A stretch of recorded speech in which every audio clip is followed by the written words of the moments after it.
Good evening, gentlemen, and a few of you ladies that may be listening. This is Spiritual Art of War, back at it again with another episode.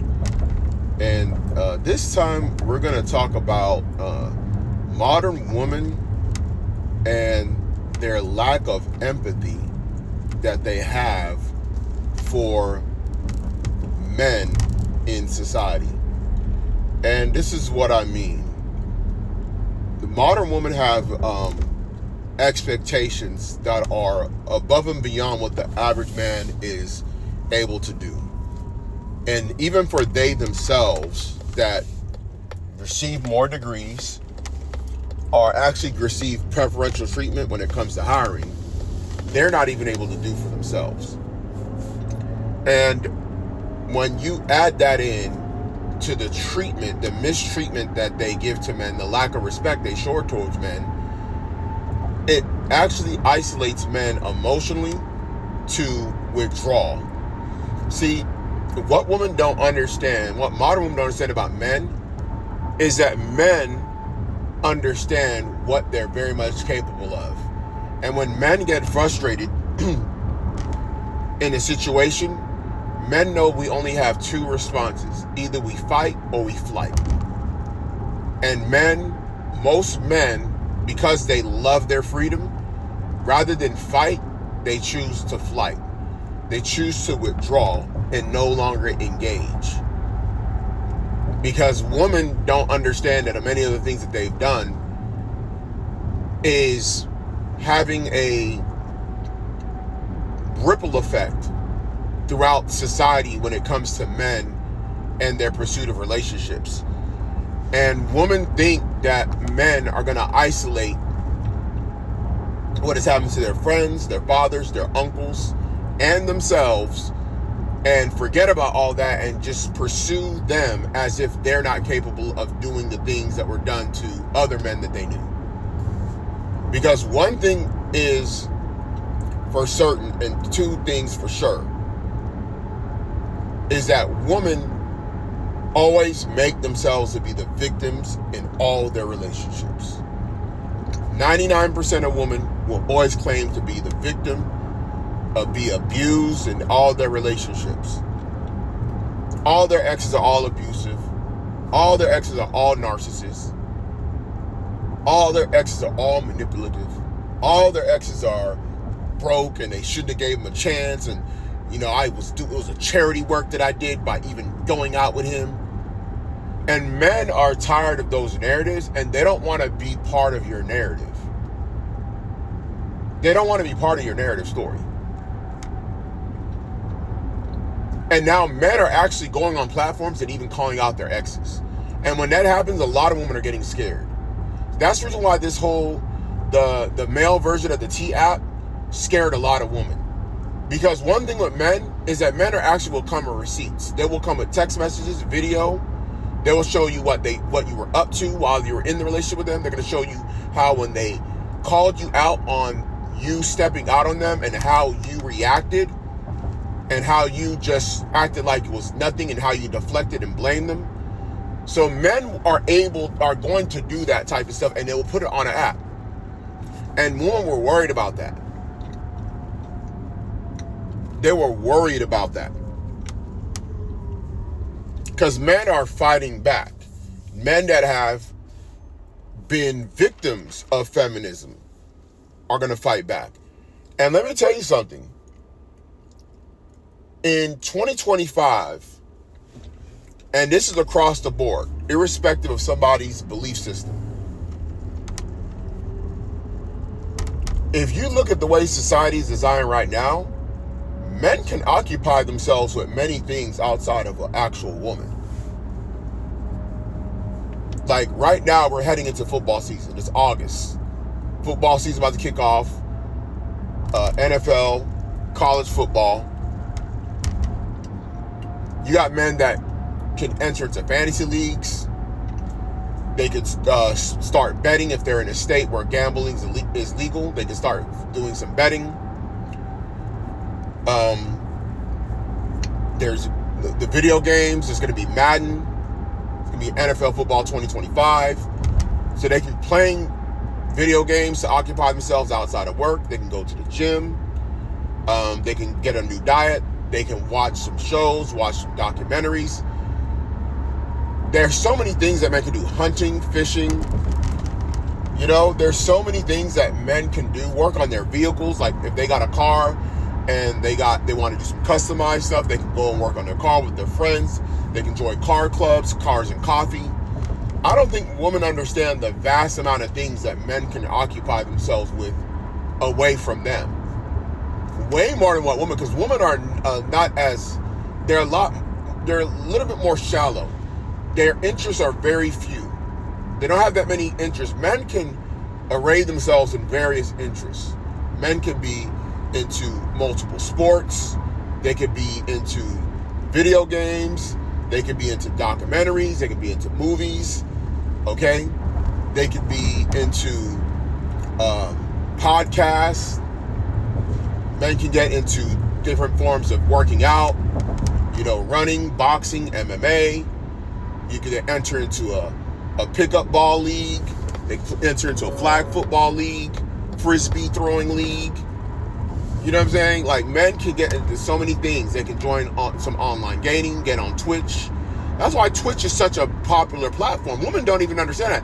You see a lot of these female influencers, they're just now realizing that Twitch is a place to go, because they're seeing how the Kai Cenats and the DDGs of the world are making all this money on Twitch. Well, their audience is like 95% men.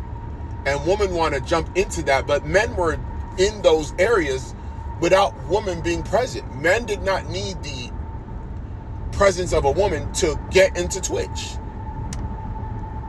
You get what I'm saying?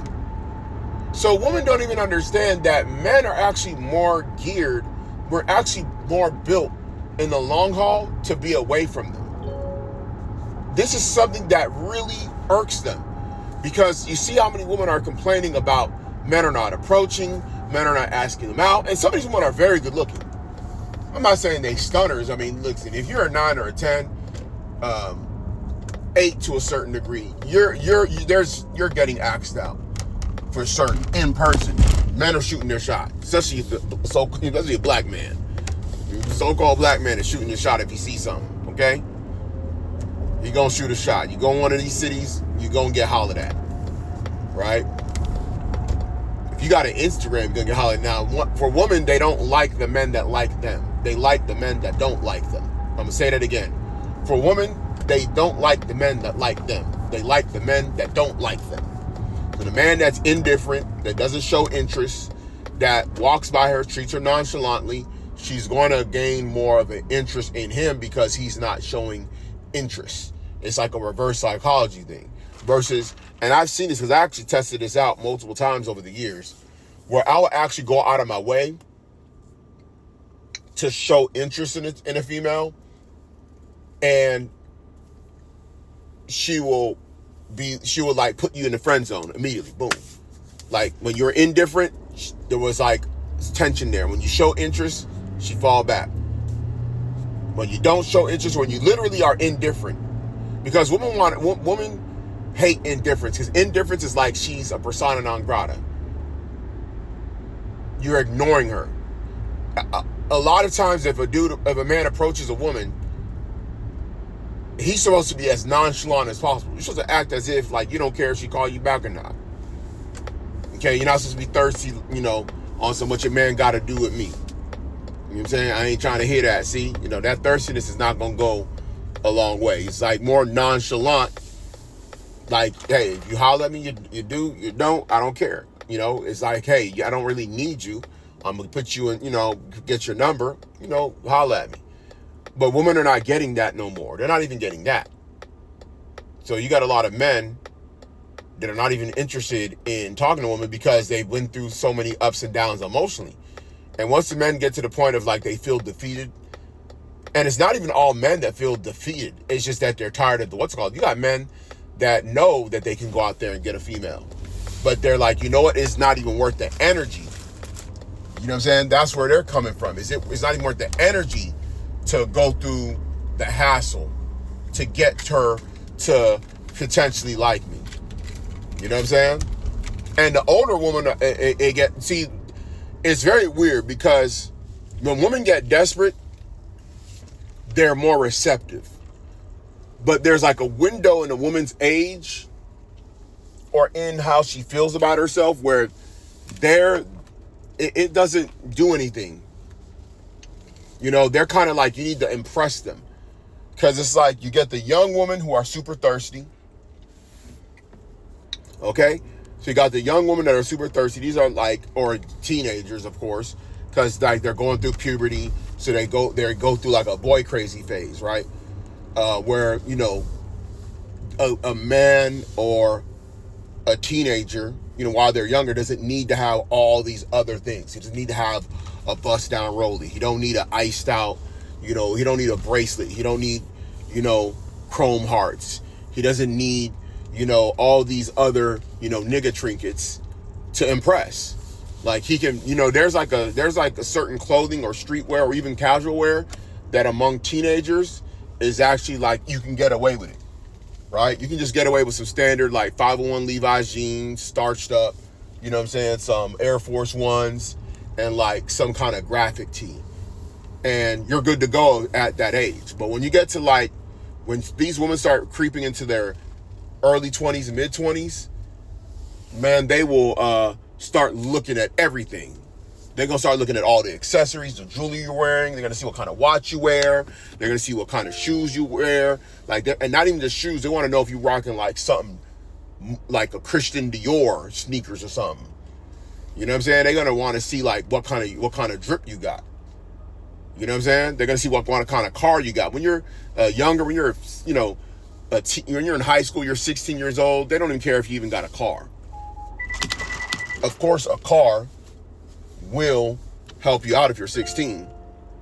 You know what I'm saying? No one's saying that. It will help you out if you're 16 in high school. Especially these days, because I'm telling you right now, it ain't like it was back in the 90s. Most kids is not getting a car. When I was growing up, I would say about half the kids ended up getting some kind of a vehicle. If not, they borrowed their parents' vehicle. But even back then, used cars were super cheap back in the 90s. So you can get a decent used car and your parents could buy it for you. You can, you know, you can help them. You can put the down payment. They can co-sign. You got your little job that you work part-time and you're helping making payments. And, you know, you're good to go. Insurance is super cheap. Gas is super cheap. Man, it's very different now, bro. There's adults that don't got cars and they got jobs for real, for real. Like, I know them, bro. Like, I know people that got real deal jobs and they can't afford a car, bro. Like, they take an Uber. Okay, they going to work with a coworker, or with, you know, hopefully they live with a family member or something like that works with them, or a relative or a friend. That friend might come and pick them up, or they might take an Uber in the morning, but like another coworker might take them back so they're not always spending money on their Uber. It is not like it used to be, bruh. So you're talking about a whole different ball game. Go ahead and check that video, you know, about the rise of broke woman that I did some time ago. It's a real deal, bro. Like, I'm gonna have to get in more on that, bro, because that's a real deal situation. You know what I'm saying? And I'm not even, like, I'm just observing from afar. I haven't even gotten to the nitty gritty of really talking to people or females deep down about their situations, bro. And I can tell, bro, because I know the money's funny out here, bro. You go to the grocery store, you barely even have a basket of stuff. It'd be like $80. Back then, you would get like 2.5 times more groceries for $80. You know what I'm saying? So it's really real, bro. People don't know.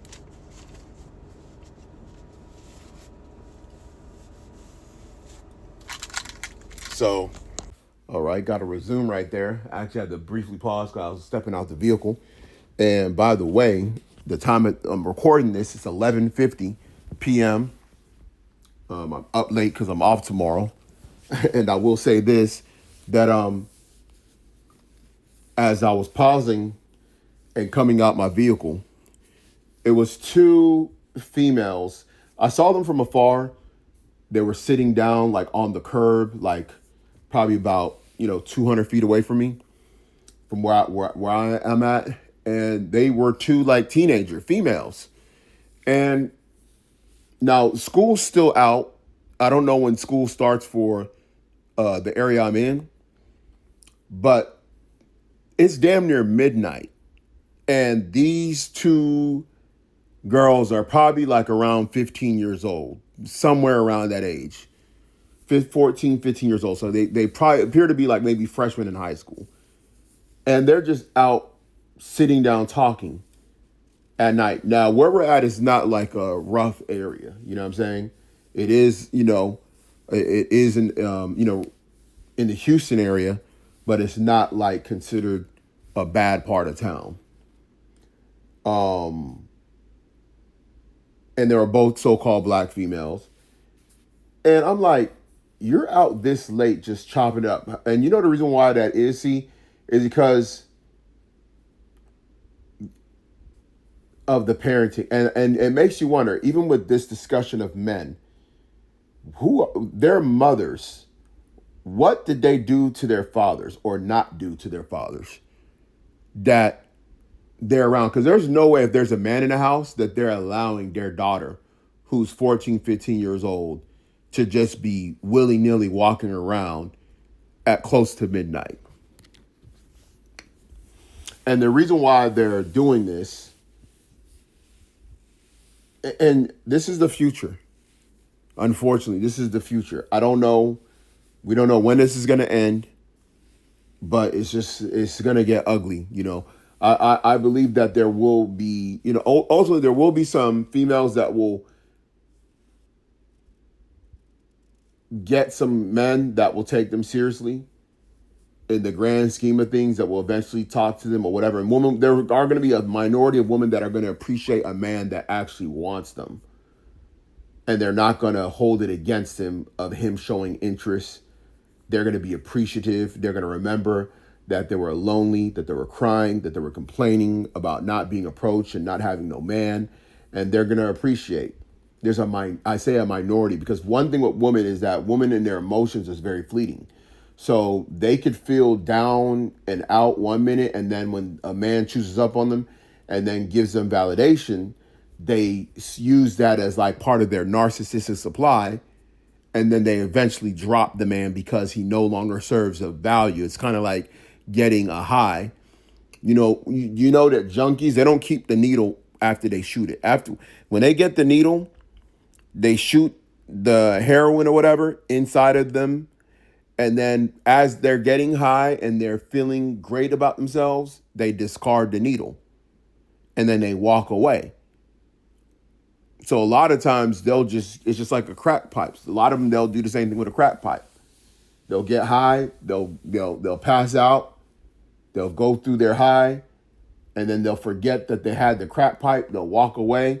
And that's the same thing with these women. That's why you're seeing a lot of this toxic behavior among these women.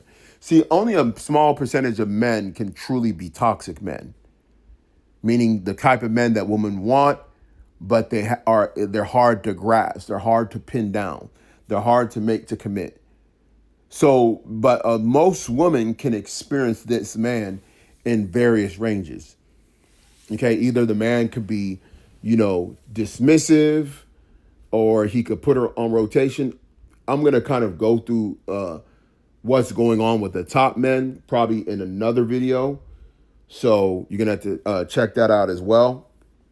But women don't understand the damage that they cause with this type of behavior, where they're going through this roller coaster. They're going up on a high with these men, and then they get to the peak, and then they go down to the valley and they discard the men. They get what they call disenchanted, right? They fall out of love. And they think that that's an isolated thing, that man is going to look at that as isolated. And that's why they don't like men talking with each other about their experiences, because when men start comparing notes and comparing and contrasting different situations, and men say, that happened to me too, that happened to me too, that happened to me too. Like, you got a lot of divorced men that are doing that right now. And you got divorced men that are literally telling young men, don't get married. Like, they're literally telling them, if you want to have a kid and you're willing to pay child support and you find a woman that you feel like you can do co-parenting with, do that. But then they're also telling them, but that's not the best way to raise a kid, because you see what's happening in our society when you're going to have a better chance of success for your child if two parents are in the home. So then it's like what do you do? You're kind of in a dilemma as a man when it comes to that. So what's happening is this, and remember, this is all orchestrated by higher powers, okay?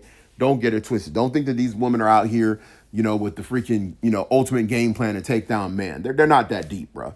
It's just like looking at Adam and Eve. You think Eve was so deep that she's like, oh, I'm gonna overpower Adam. I'm gonna just show him. It wasn't that deep, bro. She got deceived. She thought that she was gonna be special.